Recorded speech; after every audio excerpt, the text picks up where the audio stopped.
Hey guys, welcome back to another interview. Very excited. This time I've got David, and I've been working with David for several months now, maybe since from the beginning of the year. Yeah. And my Zouk improvement has been like so much, and it's not just because like my Zouk improvement, but I think in general my improvement of understanding like how the body works has improved like dramatically.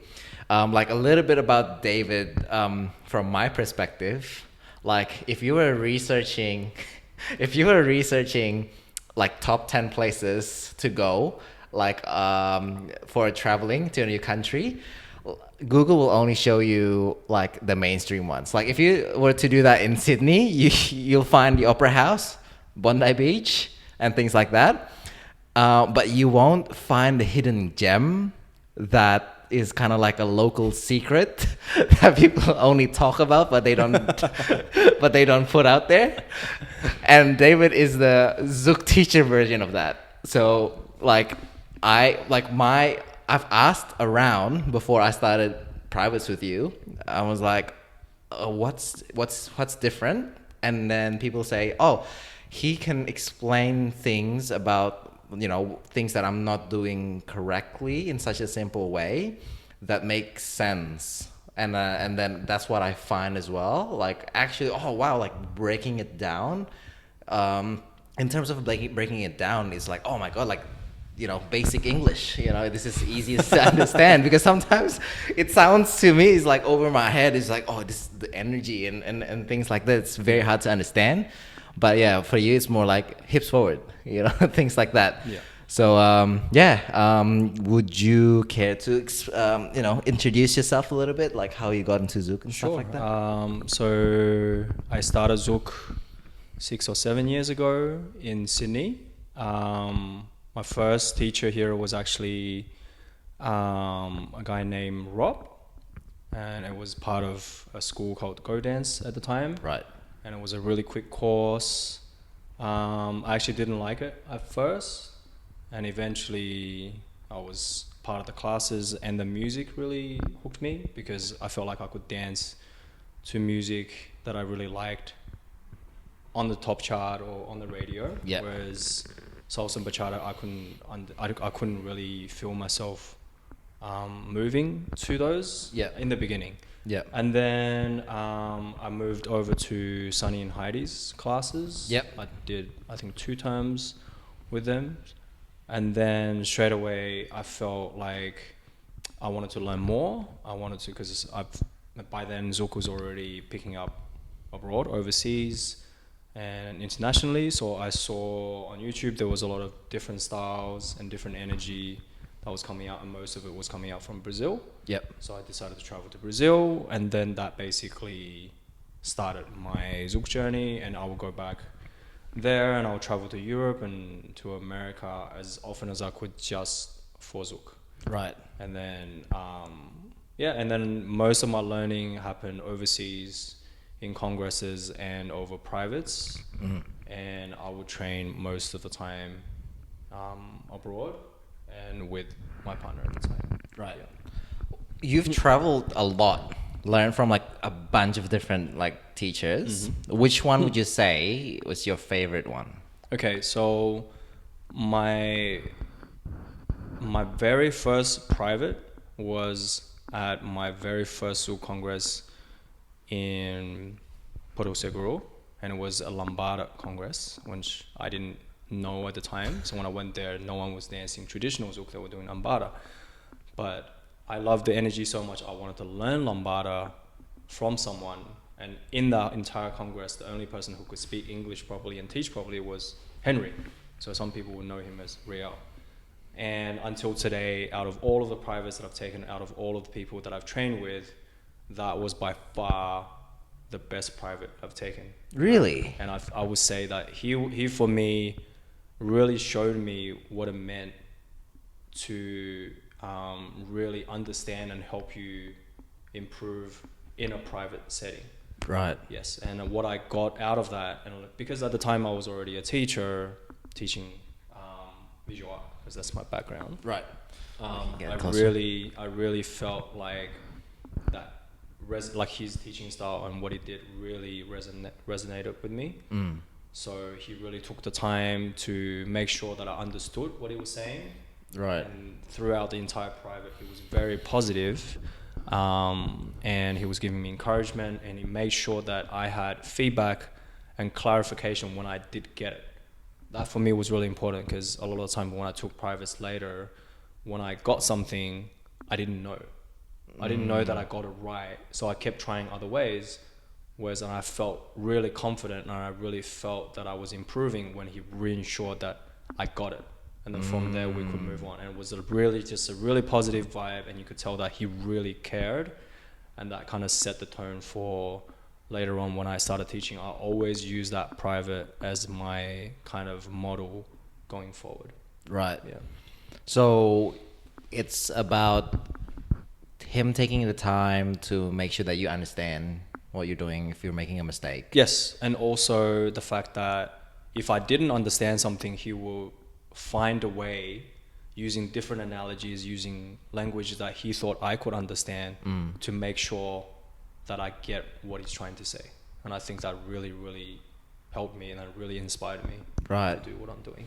That's interesting, because I thought you would say someone like Anderson and Brenda who would be like perfect, like explain it once and then everyone will get it, like just have such a high level of being able to explain. But it's actually about like making sure, finding ways until you Yes. understand. For sure. Yeah, for sure. I mean, like, I don't think there is a mold for anyone to teach that suits everybody. I think there is a general way where you can be clear, but everybody learns differently. Everybody takes in information differently. Our brain all works in our own unique ways. Yeah. So it really takes a great amount of understanding from the teacher and effort for them to kind of tap into your brain. Yep. To make sure that they're on the same wavelength as you. Yeah. And then we can go forward easier from there. So you mentioned that you're actually also a like arts teacher. Yes, that's correct. So my background is actually visual arts, and I have been teaching and practicing it since I was high school.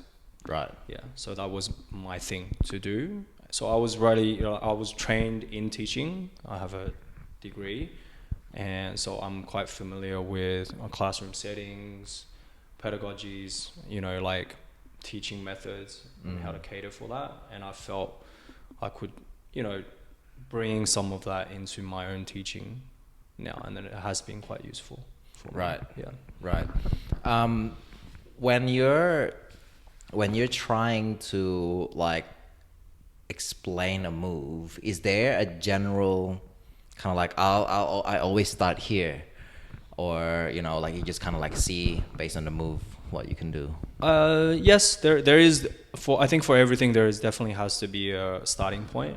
Otherwise, if you cater different for everybody, first of all, there's too much information for Yeah. the process, and second of all, it's inconsistent. So there needs to be some kind of consistency across the overall communication, because that fits in through your syllabus or through your content. But I just feel like you need to adapt that information so that the person who's receiving it can understand it. Yep. So I'll give them the general mold of it, and I'll see based on their reaction and based on how they've moved and how they're learning after that, how effective it has been. Then I'll cater that information to what goes on after that. Right. Yeah. So my experience in like practicing Zouk, like honestly, when I first came into Zouk, I think it was like around, I don't know, like October, November last year. I was like of the opinion, yeah, Zouk's not gonna be too hard, like I already dance with Chara, sensual. Yeah. And Zouk's basically body movement, right? That's what people say, from the outside. Yep. And then when I started learning, I was like, oh my god, this is so hard. Even the movements that I thought I already knew, Yeah. there's so many things to fix. Yeah. And like, honestly, I never kind of like saw. So here's the thing: every teacher will say, the basic, the foundation is important. And I've learned with different teachers who would like make me drill Yeah. the basic again and again and again. Yeah. But then when I actually did the move, the basic and the move never really connected. Like it's Right. almost like the basic just to make it look like, you know, Yeah. you know, basic steps make it look smooth, but then it's not really trying like connecting to the movement. But like the way you taught it is like that's why I really like it, is because like the ground, the energy that travels up, it's all relevant. That's why like the basic only is Yeah. very very very important. Like I'm you glad. can't skip it. Yeah, I think that's consistent in a lot of the practice. Like the stronger foundation that you have, the easier or the more clear the other moves your advancement will become. But I think it's really important, both as a student and as a teacher or just a dancer, to kind of connect it all together. Like you could be practicing basics for years, but if you don't understand why you're practicing it and how you can apply that knowledge into other moves, and then your body might understand it, but when you want to explain it and when something goes wrong in the future, you can't link it to what you've been practicing, then it's not very effective. Yeah. So I'll say that's where, like for me, when I teach it, and I really took the time to kind of link everything together so that people know that when they're practicing the basics or practicing some move, it's with a purpose. Yep. So they know that they're learning something that could be used for later. And then later on when something goes wrong, then they can refer back to these concepts and be like, oh, that's actually what happened. And then they can reverse engineer from there. In my mind, if I learn fundamentals and just be really good at it and then make it second nature, Yeah. everything else will become slightly easier, as opposed to like memorizing different things for different scenarios where it doesn't really connect anywhere.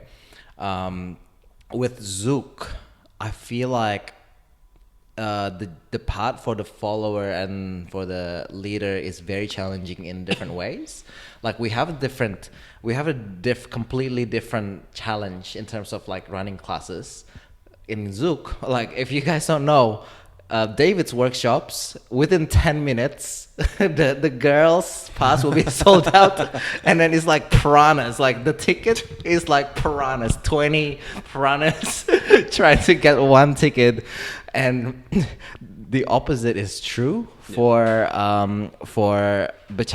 Bachata, the girls they progress like way quicker to the point that they kind of get bored quicker, so that the retention is very difficult. Like we don't have enough girls most of the times, but with Zouk it's almost the opposite. Like it's very very hard to find leads. Yes, that's right. I think overall, I mean, my experience that in most dancing, partner dancing, men are a little bit more reluctant to jump on board. Right, yeah. And with Zouk, it's even more because it's very, unfortunately, it's not very hands-on. So meaning like you do fundamental classes for 1 or 2 terms. Yep. You drill the fundamentals and you can't really social dance. Right, yeah. Like you're going through the basics for a long time before you progress into something that you can use comfortably, where it's not injuring the girl. Right, yeah. So that's one part, and the other part is it's quite intimidating for guys because the gap between a fundamental and the intermediate for me is really big. So when these new guys come into the scene, they go to the socials, there's like head movements happening, it looks like it's a madhouse. Right, yeah. And then when you're just doing basics, and I came up from that myself, like I feel like I'm not adequate, like I'm not good enough to make the girls. And I think ultimately that's what the guys all want to feel, like they want the girls to have a good time. Right. So when they don't have that tool set, when they don't have that skill, then they feel like, oh, this is either too hard for me, or they're just, the dance is too hard. Right. So that's usually what happens, I think, in Zouk. Yeah, I think in general the barrier of entry is a lot higher. So most of the people that I talk to that dance multiple styles, they would say Kizomba, bachata is more on the easier side. Like it's not easy. I'm not saying it's easy, but it's on the easier side when you compare it to like zouk and salsa. Salsa is very difficult in different ways. I think musicality is just like, you know, like there's like 12 instruments or something. But like zouk is very very difficult in terms of like the body. Like you have to be super accurate. Like you need to know when to catch the momentum, you know, to in order to be, you know, gentle, you know, understand how gravity works instead of like pushing someone down. You suspend them so they can fall down naturally, things like this. So what do you think can be done to like improve and grow the scene, or what have you seen overseas?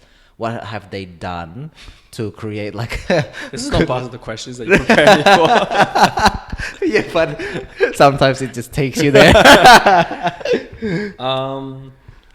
I think zouk is definitely challenging. I wouldn't say bachata and kiz is easier. I think all dances can be really difficult if you want to do it really, really well. I think Right, there's yeah. the learning curve is huge for all of them. I think it's definitely harder to start, like what I was saying before, because of what's required to have a good social dance. Guys, I mean, you can have a really nice fundamentals dance where you just do basics. Yep. But because of the lack of variations for the beginners, I feel like they're just intimidated. Like they don't feel like they're doing anything. Yeah. So it becomes really difficult. Whereas I feel like the entry level where the variations of the basics and you can be quite musical with kizomba and bachata really quickly. Yeah. And then they can get in a lot quicker Yeah. in the beginning. But I think for zouk, to get to the same level, you will need a lot longer to learn. Right. And in terms of growing the scene, I think just based on what I've observed overseas and everywhere, and I think every scene is different. Every scene has different obstacles and different good things going for them.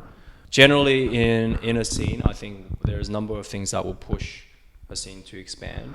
I think first of all, we need to have really good music in the scene. Right. And that's one of the best things and the biggest things that draws people that want to dance. Yeah. If there's good music playing, regardless of how bad and how good they are, they want to come out to dance. Right. That's the first thing for me. Yep. And the next thing is to have really good teachers and a good variety of teachers that is constantly pushing the boundaries or building the scene in terms of inviting other people to come in and working together to push the scene forward. And then it needs to have good exposure. So it needs to have some kind of connection to the other dance styles to bring other people in, and also connection to not just Latin dance, connection to when I was overseas, there would be like connection to contemporary dance. It's really, really common. To yoga, super common. Oh, yep. Yeah. So all of these practices, they kind of cross into zouk. And then if we want to push things forward, we need like different people to kind of branch into those areas to draw more different types of zoukers Yeah. into the scene as well. And then other than that, I would just say like regular socials. Always have a good crowd, always have people out Yeah. dancing.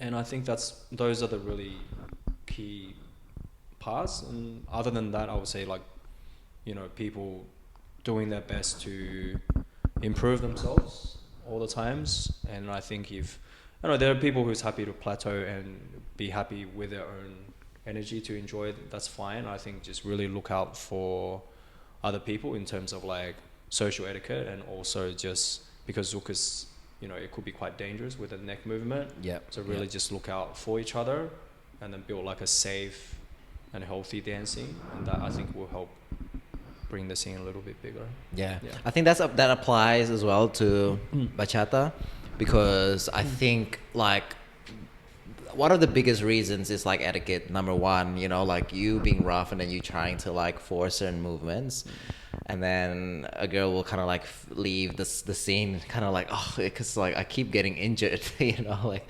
there's only so many times that, you know, someone is willing to get injured until they stop. Yeah. But also I think the music is super true. So I think the music in the beginning, because I was so loyal to bachata. I was Yeah. like, I'm not gonna listen to any other song. Yeah. But Zouk is like the regular songs that you listen to, even like R&B, sometimes even hip hop, you can actually Zouk to. Yeah. So I didn't Yeah. know that. Like I thought it was just like boom, doom, boom, boom, Yeah, yeah. doom. But it's actually very diverse. Yes, that's And correct. I would agree, like the music could really be utilized. And also, like something that's unique to Zouk is the yoga, the meditation kind of people. Yeah. They don't really exist in bachata, but I mean, at least in Sydney, but in Zouk it's very relevant actually. Yeah. I think Zouk, because it's so diverse in terms of how it can be danced, it's branched into, R&B urban Zouk. You can go into contact improv and be really essential. Like because of all the different styles and different the music, it can be danced to. So it can be branched out into all different practices. So I think that's really, really good for building a bigger scene. Right. What is difficult is then kind of uniting everybody together, because then you're gonna have someone who's doing hip hop dancing in the same social and someone who's into yoga, Right. who wants to be a spiritual energy. So it's like something that's difficult to balance. But I Right. think if we can do it right, then just kind of unite them under the same umbrella, I think it's definitely doable. I mean, yeah, I guess so. Yeah. That's actually quite true. Mm. That's me and Elvis. Like this. We were really jamming onto. Elvis is one of our friends. He would teach sometimes at the Brisbane Festival and different festivals. Good friend of ours. But yeah, he's very hip hoppy, and then songs that he likes, I find that I struggle a bit. And then songs that are really slow, where you just don't have to do anything, I really thrive. Well, he's probably a bit bored. But anyways, so that's the kind of like the teacher aspect, like the scene itself. Now, like the individuals, like this is like very relevant as well to like, like the way we teach and stuff like that.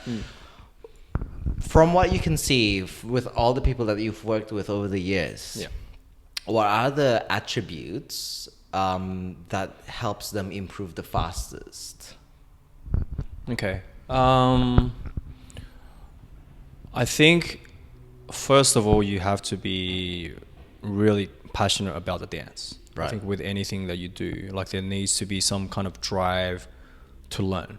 Yeah. Yeah, I think that will overcome most of the obstacles that you have. Like you could be, tone deaf, or you could be like, dancing with two left foot. But then if you really want to improve, if you want to get better, it's just a matter of time. You'll find a get there. way. Yeah, exactly. So it's about passion. And then I think the other part is just paying attention to your fundamentals. Like I know there are different ways to move, but then there's always structure and there's always technique in the beginning that helps you advance and understand. And later on, when something goes wrong, you can have something to refer to. And then the third, I think, super important thing is being open-minded about everything. Because Zouk, like we said before, is so diverse right now.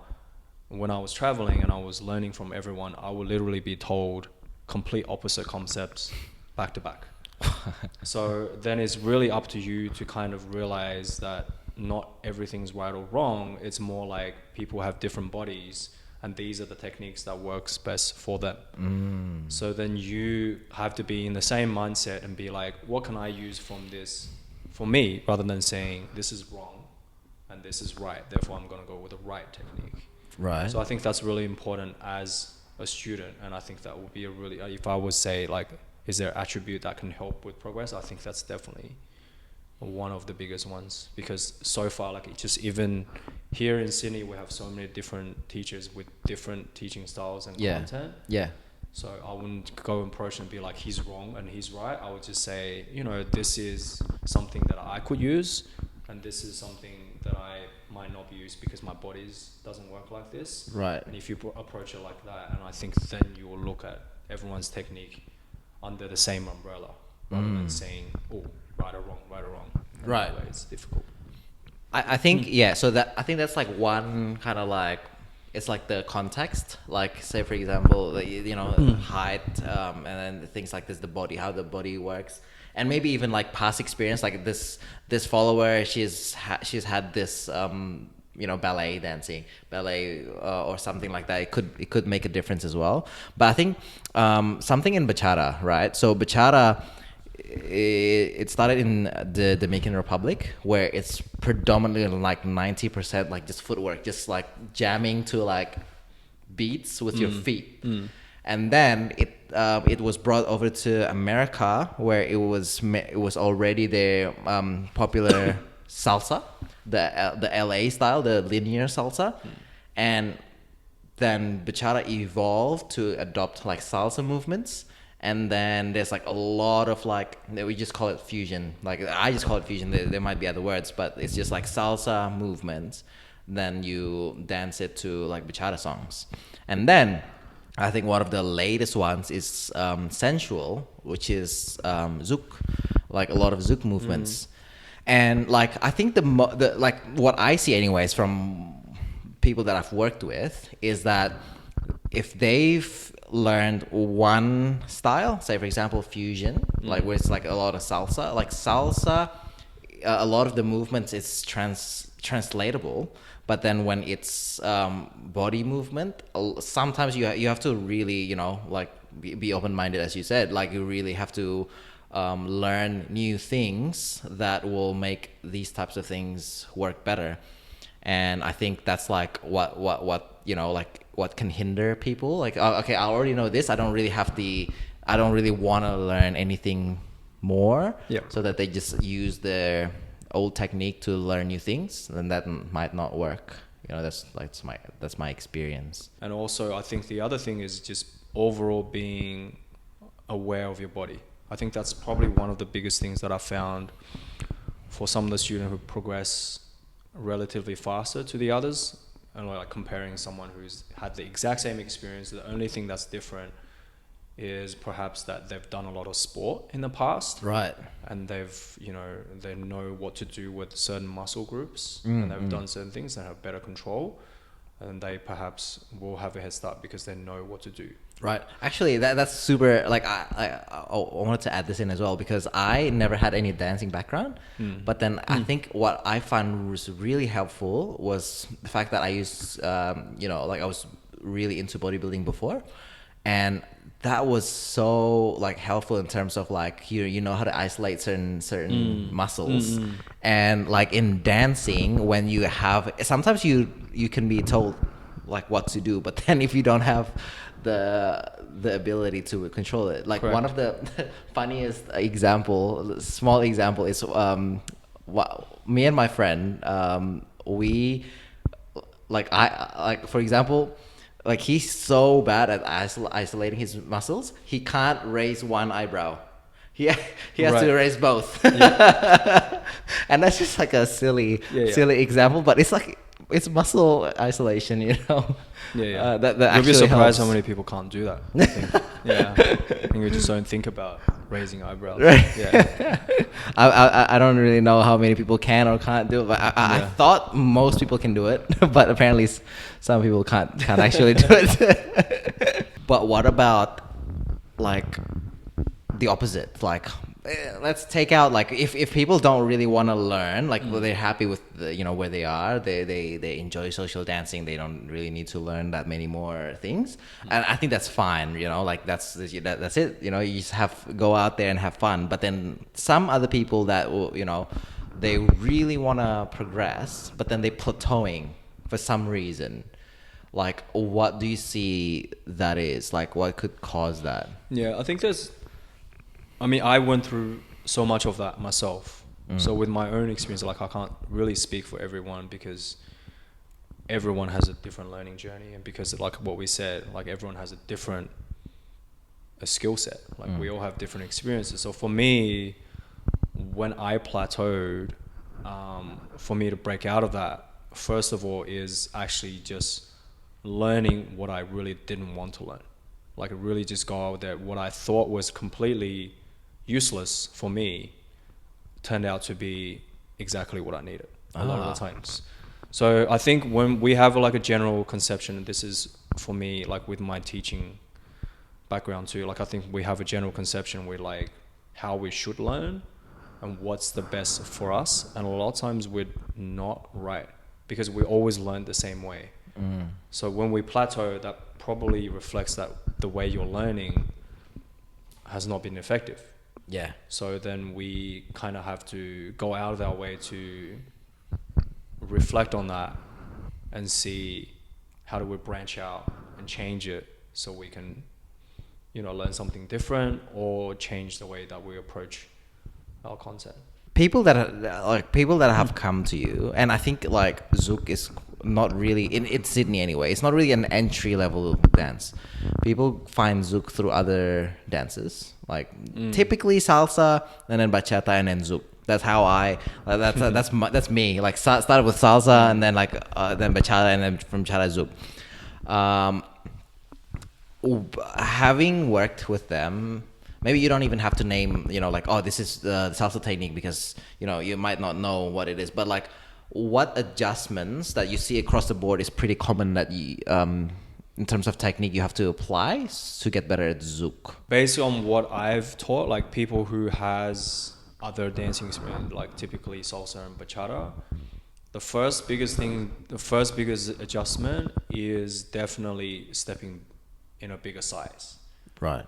Because I find the weight transfer when they've taken a step size bigger than their shoulder width, bigger than what they're comfortable, and then the whole thing kind of falls apart. Because they've never really stepped that big before. So I would say definitely that the size of the step, and then is correct. Then it's linked to weight transfer, like the way that is.